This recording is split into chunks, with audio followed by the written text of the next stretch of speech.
Update करने के वास्ते हमारा जवान को था मुर्तज़ा बलूचा। जी मुर्तज़ा, क्या अपडेट है इस हवाले से? जी, ये खुशदार का बागवान एरिया है। वहाँ पे रात गुज़श्ता रात ज़मीन के तनाज़े पे जो लड़ाई हुई थी दो कबाइल में, हम्म। जिसमें एक 13 साल बच्चा जो था वो जाँ बहक हो गया था।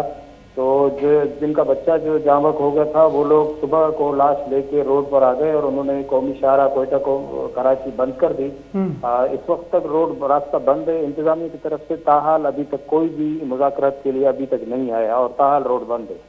जी मुर्तज़ा, ये भी बताएं कि उनकी मुतालबात क्या हैं? जी, वो जो तनाज़े में रात को लड़ाई हुई थी, इनकी झगड़े में जो बंदा इनका जो जाँ बहक हो गया था, उनका मुतालबा यही है रोड बंद किया। और उनका मुतालबा है कि जिन्होंने इनके साथ लड़ाई की है, ज़मीन पर जो उनका मसला चल रहा है, वो उनको गिरफ्तार करें। और ताहाल अभी तक इंतजामिया की तरफ से लेडीज पुलिस इस तरह की कोई भी वैसे इंतजामिया मौजूद है मगर मुज़ाकरात अभी तक नहीं हुए हैं किसी के साथ। जी बाज़ मिनतवार में मामला दारी का निगाम मुर्तज़ा बलूचा के गोश्त की शपाई वैल पेशत का